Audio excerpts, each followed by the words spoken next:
Bismillahirrahmanirrahim. Assalamualaikum warahmatullahi wabarakatuh. Apa kabar semua? Mudah-mudahan selalu dalam lindungan Allah dan sehat semua ya, solih dan solihat. Nah, hari ini materi kita yaitu tentang karya seni dekoratif, yaitu di tema 3 subtema 3. Nah, di sini adalah materi terakhir di subtema 3 ya, solih dan solihat.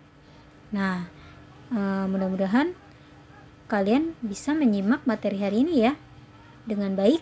Semoga mendapat ilmu yang bermanfaat. Nah, sebelum kita memulai ke materi, ada baiknya kita membaca doa terlebih dahulu. Oke? Bismillahirrahmanirrahim. Rabbi zidni ilma warzuqni fahma. Amin ya robbal alamin. Nah, simak ya materinya, solih dan solihat. Di sini Ustazah masih menjelaskan tentang perubahan wujud benda, karena Ustazah ingin mengulang lagi dulu di materi sebelumnya. Kalian masih ingat gak nih tentang wujud benda?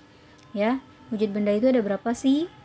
Nah, wujud benda itu ada 3. Pintar, apa aja?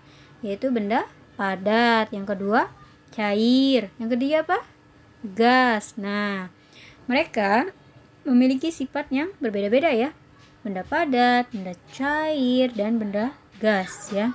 Nah, di sini ada perubahan wujud benda. Perubahan wujud benda itu ada 5 ya, solih dan solihat, yaitu membeku, mencair, mengembun, menguap, dan menyublim. Nah, di materi sebelumnya Ustazah sudah mencontohkan tentang perubahan wujud benda seperti kapur barus atau kamper ya, yang sering digunakan oleh orang tua kalian biasanya. Nah, kapur barus ya, yaitu dia itu bentuknya bulat ya. Nah, ketika kalian, biasanya orang tua kalian itu menaruhnya ada di dalam lemari baju atau di kamar mandi ya, solih dan solihat. Nah, lama-kelamaan dan akhirnya habis ya kapur barus dan kamper tersebut. Hal itu terjadi karena kapur barus ya atau kamper berubah wujud. Nah, perubahan wujud dari padat menjadi gas. Pinter. Nah, perubahan wujud itu disebut namanya apa? Menyublim ya, solih dan solihat. Nah, kapur baru berguna untuk menghilangkan bau tidak sedap. Jadi kapur barus atau yang disebut dengan kamper itu berguna untuk menghilangkan bau yang tidak sedap. Ketika misalkan di dalam lemari ya, takutnya seperti ada kotoran tikus atau kecoa ya, jadi dimasukin kamper biar wangi. Tuh, misalkan ditaruh lagi di kamar mandi nih, kan sering ya kamar mandi itu bau yang tidak sedap. Nah, dengan adanya kapur barus atau yang disebut kamper, itu bisa menghasilkan wangi yang enak yang bisa dicium ya, solih dan solihat. Nah, kalian pasti pernah melihat kan kamper atau kapur barus. Nah, itu dia biasa ada di lemari baju atau kamar mandi. Nanti kalian cek deh, tanya ibu kalian, pasti ada. Oke, solih dan solihat. Nah, selanjutnya di sini itu ada gambar ya. Ini tentang menghablur atau mengkristal.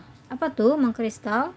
Nah, ini gambar tentang embun beku menempel pada tanaman ya. Perubahan wujud benda dari gas menjadi padat disebut menghablur atau mengkristal. Perubahan wujud ini disebabkan oleh penurunan suhu atau pelepasan panas yang dialami benda tersebut.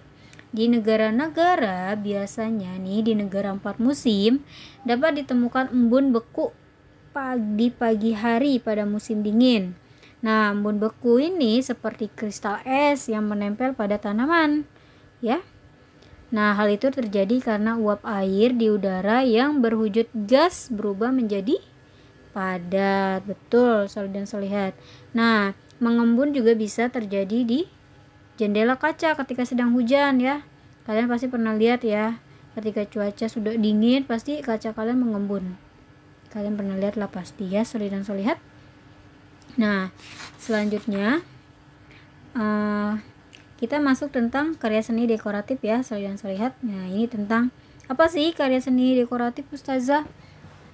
Aku nggak tahu. Nah, di sini gambar dekoratif adalah sebuah hiasan yang digambar pada kertas gambar atau pada benda tertentu. Nah, menggambar itu bisa dengan kertas atau dengan yang lain-lain. Kalau kalian pintar menggambar, biasanya ada yang membuat gambar nih yang di tembok yang gambarnya bagus-bagus ya, itu yang pintar menggambar ya, Soli dan Solihat. Nah, selanjutnya garis dan warna merupakan unsur utama yang harus dimiliki oleh sebuah gambar dekoratif. Jadi biasanya sebelum kalian menggambar, pastikan kalian membuat sketsa terlebih dahulu atau garisnya. Garis misalkan kalian mau membentuk lengkung atau lurus ya, bisa juga kayak gitu. Dan selanjutnya, nah ada beragam warna, diantaranya ada warna primer. Apa aja sih Ustazah warna primer? Nah, warna primer itu ada merah, kuning, dan biru. Banyak warna yang diperoleh dari campuran ketiga warna primer tersebut. Nah, kalian bisa nyebutin gak nih warna apa aja? Insya Allah bisa ya. Selanjutnya, nah yang tadi Ustazah udah menjelaskan tentang garis. Nah, di sini garis adalah goresan yang memanjang dan mempunyai arah tertentu. Garis dapat dibuat pendek, panjang, lurus, tipis, vertikal, horizontal, melengkung, berombak, halus, tebal, miring, patah-patah, dan masih banyak lain sifat lainnya ya, Soli dan Solihat. Jadi biasanya kalau kalian membuat gambar pasti membuat garis terlebih dahulu ya, atau membuat garis latarnya. Nah, selanjutnya, nah di sini sekalian pasti sebelum membuat garis kalian bisa membuat bentuk. Nah, bentuknya seperti apa ya? Mau bentuk bulat? Bentuk juga dapat bermacam-macam, diantaranya bulat, persegi, dan atau tidak beraturan dan sebagainya. Jadi macam-macam ya bentuk itu, Soli dan Solihat. Misalkan kalian mau bikin rumah, bentuknya lurus ya, persegi 4 atau persegi panjang ya, Soli dan Solihat, seperti itu. Jadi kalian harus ada gambaran terlebih dahulu baru membuat sketsa gambar yang mau kalian buat ya. Nah, di sini Ustazah ada video. Video ini tentang video pameran seni rupa, yaitu sumber video ini yaitu Galeri Nasional Indonesia. Nah, video ini terletak di Kalimantan Tengah, Soli dan Solihat ya. Ingat, negara kita itu banyak banget hal yang luar biasa, terutama galeri-galerinya ya. Kalian simak dulu ya videonya, oke?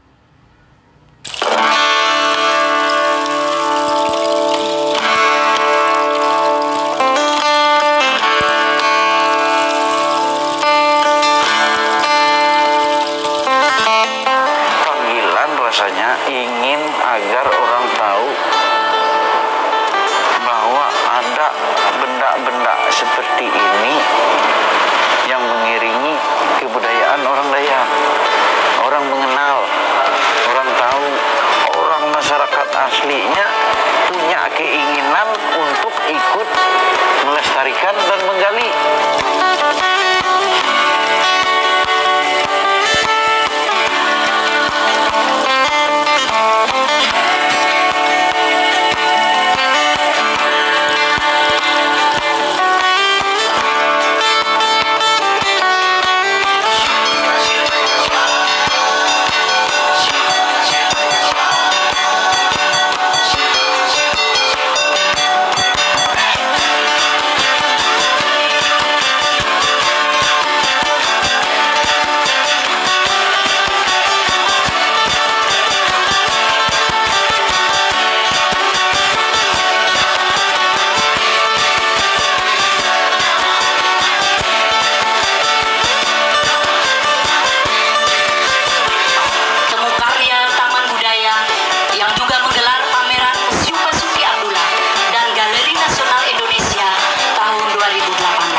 Indonesia adalah wilayah yang berada dalam wilayah ekuator, dan karena itu penggabungan antara seni dan tropika menghasilkan metafor seni tropika. Momen ini mau kita pakai juga untuk memperlihatkan keragaman ide, teknik, bentuk dari para perupa Nusantara yang berada di wilayah tropis. kaya sekali dengan budaya dan tidak ada habis-habisnya. Saya sering melakukan perjalanan untuk menikmati, mengagumi, dan kemudian sedikit mempelajari tentang etnik budaya setempat lokal. Karena saya orang Indonesia, jadi saya lebur di dalamnya.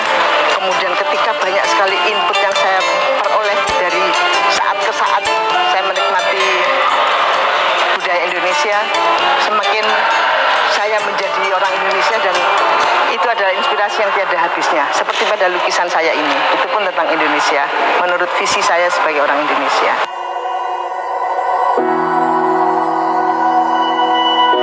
Adanya gelaran seperti ini mengajak kepada seluruh masyarakat untuk menghargai karya-karya mereka, dan pada kesempatan ini temanya adalah Ars Tropica.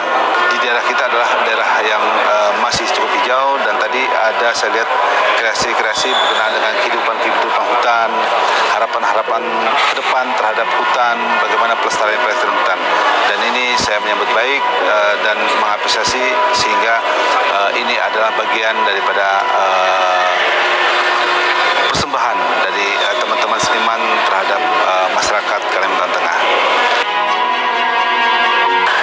Tema Ars Tropica ini sangat menggugah sekali bagi kami perupa lokal, terutama saya pribadi, terutama untuk mengangkat bagaimana tropika Kalimantan yang juga termasuk tropikanya Indonesia, yang kesamaannya ada di masing-masing provinsi. Tapi secara pribadi saya melihat, saya menggagas membuat karya ini dari bagaimana flora fauna tropika yang ada di Kalimantan, yang sesungguhnya punya nilai mistis. Kemudian kita menangkap kesan dari flora atau fauna yang ada di sini. Dia mistis, tapi sesungguhnya faktanya ada, bisa dilihat, tapi sangat-sangat bisa dirasakan kekuatan magisnya itu. Bagaimana binatang buas, bahkan tanaman-tanaman yang ada di tropika Kalimantan Tengah ini bisa merangsang jiwa kita untuk mengekspresikannya. Saya seniman yang tidak punya apa, saya datang ke Jogja itu karena saran seorang guru.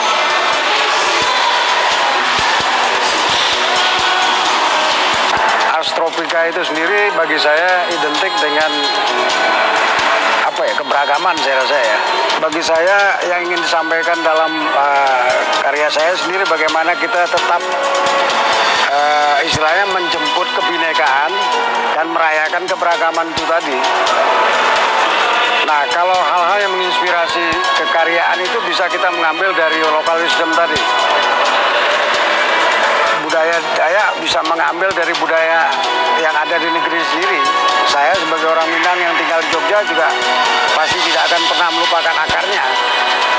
Jadi mari kita berangkat dari akar budaya masing-masing. Tapi itu berarti jangan takut dengan istilah kontemporer atau apa itu.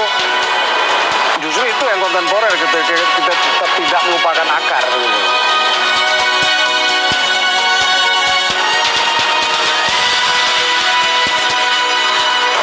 Pameran serupa Ars Tropica yang dihadirkan oleh Galeri Nasional Indonesia bertempat di UPTD Taman Budaya Provinsi Kalimantan Tengah ini memberikan 3 hal penting untuk kita semua, tentang inspirasi berkarya, inspirasi untuk berproses kreatif, kemudian motivasi untuk melakukan kerja bersama dan kerja kreatif, dan yang ketiga adalah apresiasi mengedukasi untuk semua, bagi kita, pengunjung dan publik yang terlibat dalam pameran Ars Tropica.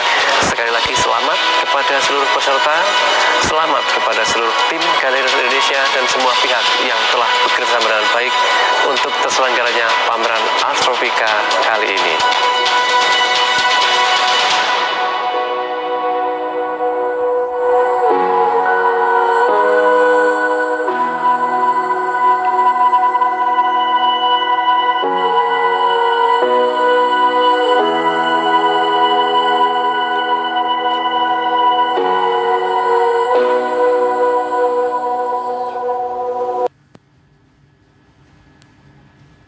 Nah, alhamdulillah kalian sudah menyimak video tentang galeri seni rupa ya. Nah, jadi kalian harus paham ya Sholih dan Sholihah, ternyata di Indonesia kita ini, di budaya kita itu terlalu banyak ya macam-macamnya. Budaya kita banyak banget. Kalian harus paham ya tentang karya-karya yang diciptakan oleh para tokoh-tokoh yang hebat-hebat ya. Lain kali ketika nanti kita sudah tidak ada lagi nih, pandemi ini sudah berubah lagi, kita bisa bertemu lagi insya Allah ya, kalau Allah mengizinkan kita untuk bisa datang ke galeri seni rupa biar kita bisa lihat langsung ya Sholih dan Sholihah, gambar-gambar yang mereka buat ya, karena di Jakarta ini banyak loh galeri seni yang luar biasa yang dibuat oleh orang-orang hebat ya. Pasti kalian lihat deh. Kalau kalian pernah ke Perpustakaan Nasional, nah itu juga suka di bawahnya sebelum masuk ke dalam perpustakaan biasanya mereka itu ngebuka galeri-galerinya dulu ya. Kalau kalian bermain ke sana bersama orang tua kalian bisa lihat. Nah, di sini ada tugas ya Sholih dan Sholihah, yaitu tentang mencocokkan wujud benda halaman 149. Yang kedua, mencocokkan satuan berat baku. Yang ketiga, kerjakanlah soal-soal di halaman 158 sampai 160. Kalian harus tetap semangat ya, meskipun di rumah aja, oke? Nah, materi hari ini cukup sampai di sini. Kurang lebihnya mohon maaf. Kalau kalian belum paham, kalian bisa bertanya kepada ustazah atau kepada orang tua kalian ya. Ingat, tetap semangat ya. Terima kasih. Wassalamualaikum warahmatullahi wabarakatuh.